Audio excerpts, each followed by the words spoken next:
Shalom, selamat pagi Bapak Ibu Saudara terkasih dalam Tuhan. Kembali lagi saya menyapa pagi ini melalui kebenaran firman Tuhan dengan tema dipimpin oleh Roh Kudus.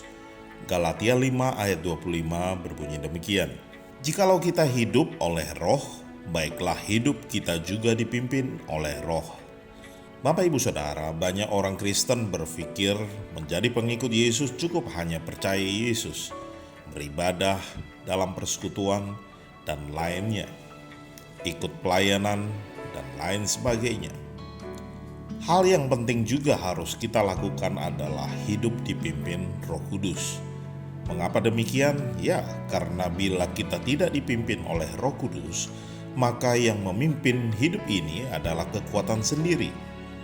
Dan itu sudah pasti akan mengalami kegagalan. Sangat penting kita dengan sadar memberi diri, menundukkan diri, dipimpin oleh kehendak Tuhan. Jadi bagaimana mendengar suara Roh Kudus yang memimpin diri kita?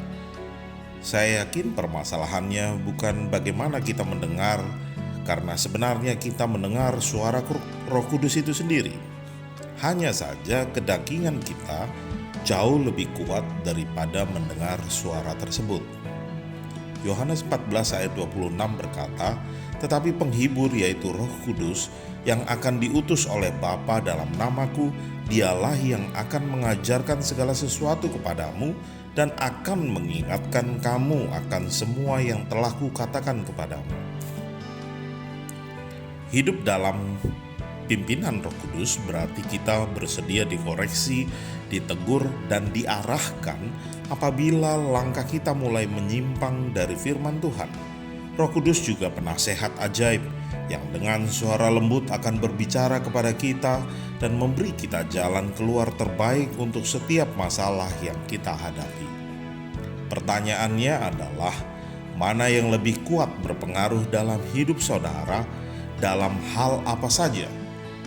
Mendengar suara Roh Kudus atau kedagingan kita yang jauh lebih kuat? Kiranya kita semua membuka diri untuk selalu dipimpin oleh Roh Kudus. Amin. Mari kita berdoa.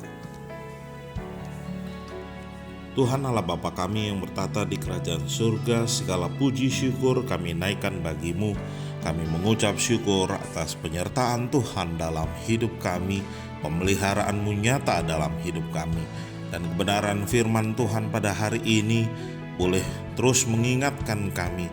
Biarlah kami boleh hidup dipimpin oleh Roh Kudus, bukan oleh keinginan ataupun pikiran, hati, kedagingan kami, tetapi biarlah kuasa Roh Kudus yang berotoritas di dalamnya, sehingga kami boleh diarahkan, kami boleh terus ditegur, dikoreksi, untuk kami boleh melakukan setiap tugas tanggung jawab kami seturut dengan kehendak Tuhan. Terpujilah namamu dan jadilah kehendak-Mu Bapa. Kami menyerahkan hidup kami, menyerahkan masa depan kami, dan kami terus menyerahkan setiap pergumulan kami. Kami tahu Tuhan punya rencana yang indah, dan kami terus berdoa kiranya Tuhan memberkati para pemimpin kami, gugus tugas relawan tenaga medis, para ilmuwan yang mengatasi wabah corona ini. Kiranya Tuhan akan memberkati mereka semua. Terima kasih Bapa, terpuji namamu, di dalam nama Yesus kami berdoa, haleluya, amin. Selamat pagi, selamat beraktivitas, dan Tuhan Yesus memberkati kita semua. Shalom.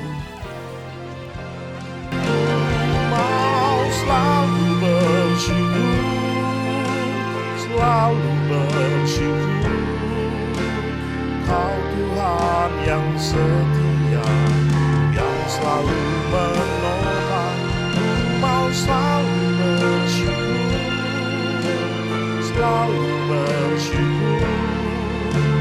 Kau Bapa-Ku yang setia. Ku mau selalu bersyukur, Kau Tuhan yang setia, yang selalu menopang. Ku mau selalu bersyukur, selalu bersyukur. setia. Kau Bapakku yang setia.